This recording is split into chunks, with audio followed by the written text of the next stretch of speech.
നമ്മളിപ്പോഴേ TVS മോട്ടോഴ്സിൻ്റെ പ്ലാന്റിലാണ്, അതായത് TVS വാഹനങ്ങൾ നിർമ്മിച്ചുകൊണ്ടിരിക്കുന്ന പ്ലാന്റിൽ. അപ്പോൾ നിങ്ങൾ വിചാരിക്കും ഞാൻ പ്ലാന്റിൻ്റെ വിഷ്വലൊക്കെ കാണിക്കുന്നു. ഇല്ല, തമ്പനയിൽ നമ്മൾ കാണിച്ച പോലെ തന്നെ നമ്മൾ പറയാൻ പോകുന്നത് 2022 റൈഡറിനെ കുറിച്ചാണ്. അതായത് TVSൻ്റെ റൈഡർ എന്ന് പറയുന്ന കമ്പ്യൂട്ടർ ബൈക്ക് വാഹന ലോകത്തെത്തിയിട്ട് 1 വർഷം കഴിഞ്ഞു.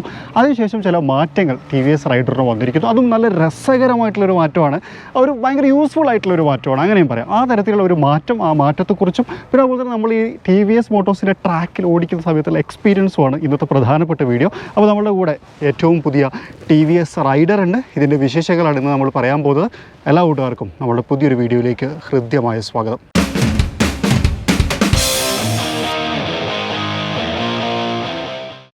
ആദ്യം നമുക്ക് ഈ ബൈക്കിൻ്റെ സൗന്ദര്യം ഒന്ന് ആസ്വദിക്കാം. കാരണം എന്ന് വെച്ച് കഴിഞ്ഞാൽ ഒരു കമ്പ്യൂട്ടർ ബൈക്ക് എന്ന് പറഞ്ഞാൽ ഡെയിലി ലൈഫിൽ നമുക്ക് ഈസി ആയിട്ട് യൂസ് ചെയ്യാൻ പറ്റുന്ന ലോ കോസ്റ്റഡ് ബൈക്കുകൾ വേണമെങ്കിൽ നമുക്ക് കമ്പ്യൂട്ടർ ബൈക്കുകളെന്ന് വിശേഷിപ്പിക്കാം. അത്തരം ഒരു കമ്പ്യൂട്ടർ ബൈക്കിൽ ഏറ്റവും സുന്ദരനായ, ഏറ്റവും സ്പോർട്ടിയറായ വാഹനമാണ് റൈഡർ എന്ന് പറയാം. അതുകൊണ്ട് തന്നെ TVS മോട്ടോഴ്സിനെ സംബന്ധിച്ചിടത്തോളം ഒരുപാട് ബുക്കിങ്ങുകളും ഈ വാഹനത്തിന് കിട്ടിയിരുന്നു.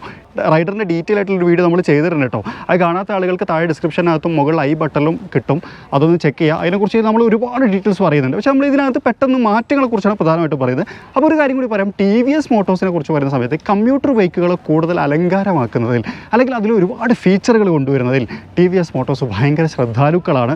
അതിന് നല്ലൊരു ഉദാഹരണമാണ് ഇപ്പോൾ നമ്മൾ കണ്ടുകൊണ്ടിരിക്കുന്ന റൈഡർ എന്ന് പറയാം. നേരത്തെയും റൈഡർ അങ്ങനെ തന്നെയായിരുന്നു, ഈ റൈഡർ കുറച്ചുകൂടി തരത്തിലായി എന്നുള്ളതാണ്. അപ്പോൾ ആദ്യം തന്നെ ഹെഡ് ലാമ്പ് ഹാലജനാണ്, പക്ഷേ ഈ DRL യൂണിറ്റ് നല്ല രസമുണ്ടല്ലേ, 2 കൊമ്പുകൾ പോലെ.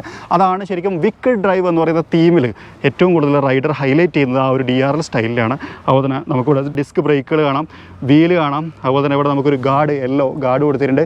125cc എഞ്ചിനാണ് വരുന്നത്. 125cc എഞ്ചിനുകളിൽ നമ്മൾ എക്സ്പെക്ട് ചെയ്യാത്ത തരത്തിലുള്ള ഒരുപാട് സാധനങ്ങൾ ഈ വാഹനത്തിനകത്തുണ്ട്. അപ്പോൾ എഞ്ചിൻ ഡീറ്റെയിൽസിനെ കുറിച്ച് ഡീറ്റെയിൽ ആയിട്ട് പറയണമെങ്കിൽ 11.3 PS പവറും 11.2 Nm ടോർക്കുമാണ് ഈ വാഹനം ഉൽപ്പാദിപ്പിക്കുന്നത്. ഒരു ആവറേജ് 60 മുതൽ 70 വരെ ഫ്യൂവൽ എഫിഷ്യൻസി നമുക്ക് കിട്ടുമെന്ന് നമ്മൾ പ്രതീക്ഷിക്കുന്നു.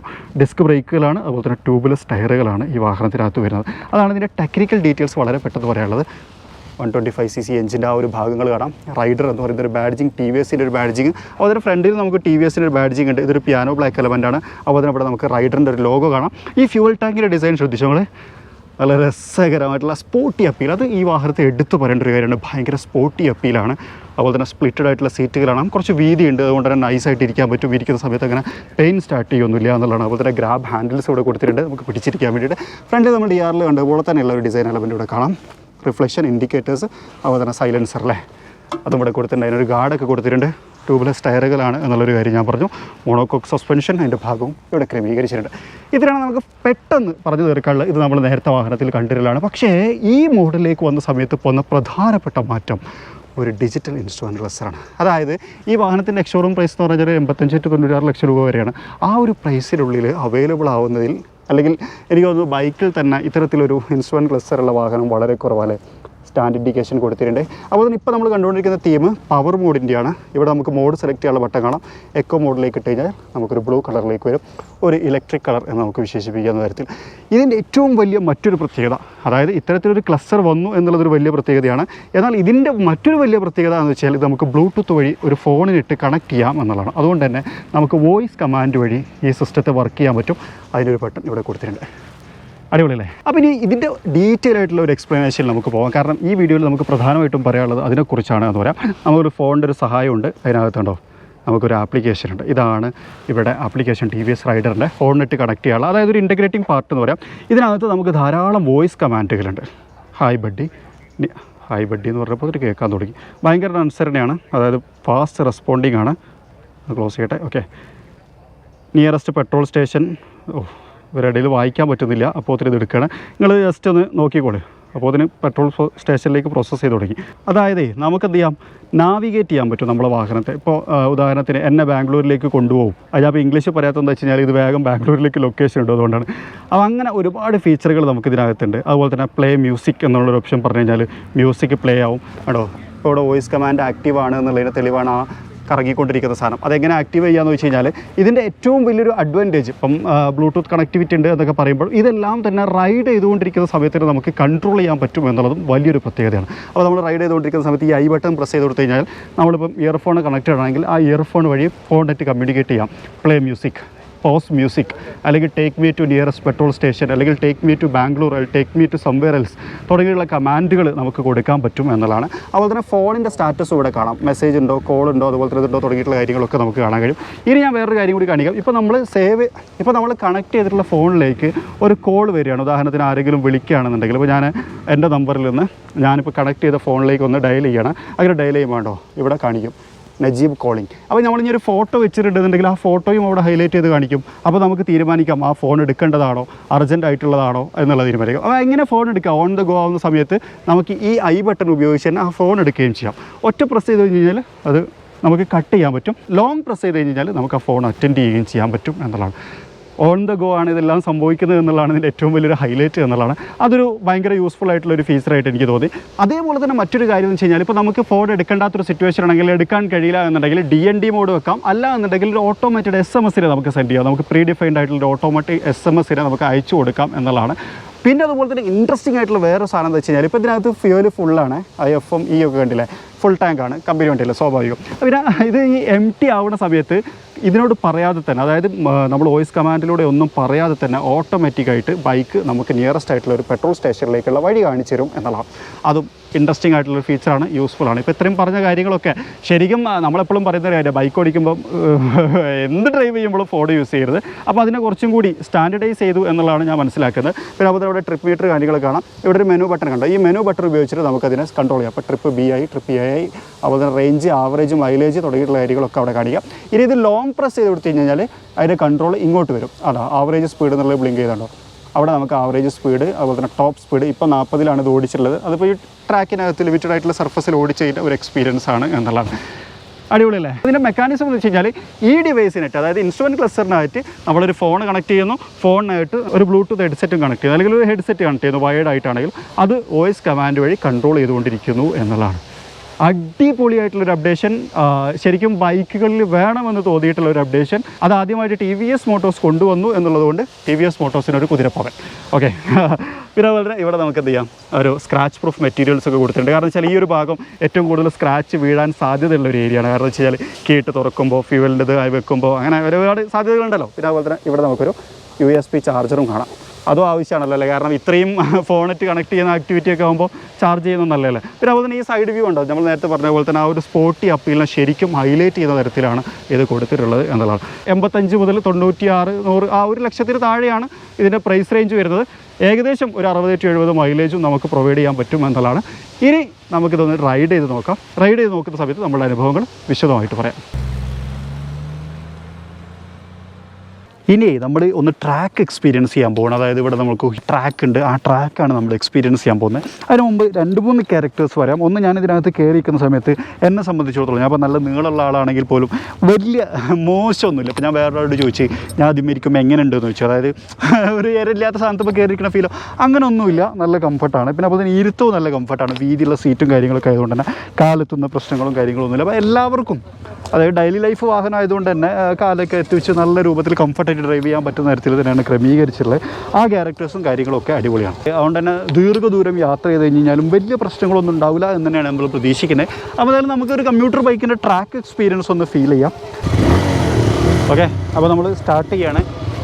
ഇവിടെ നിന്നാണ് ട്രാക്ക് ശരിക്കും ആരംഭിക്കുന്നത്.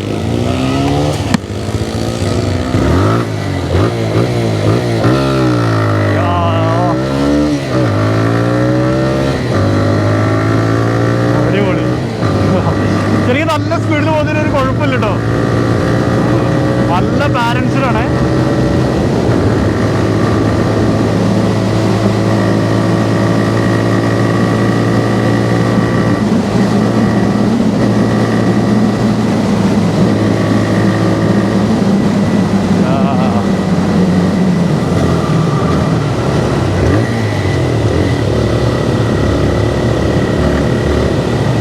അടിപൊളി, നല്ല ഫീൽ ഗുഡ് ഡ്രൈവ് ആയിരുന്നു. കാരണം വെച്ച് കഴിഞ്ഞാൽ ഒറ്റ സ്ട്രെച്ചിൽ ഞാൻ 90 വരെ എത്തിച്ചു. That is nice. ചെറുതായിട്ടൊക്കെ വേണമെങ്കിൽ നമുക്കിങ്ങനെ കർമ്മൊക്കെ ചെയ്യുന്നതിന് കുഴപ്പമൊന്നുമില്ല, ശരിക്കിട്ട് ഓവർ തിരിച്ചിട്ടൊന്നുമില്ല, ജസ്റ്റ് ഇത് ഇങ്ങനെ അടിപൊളി.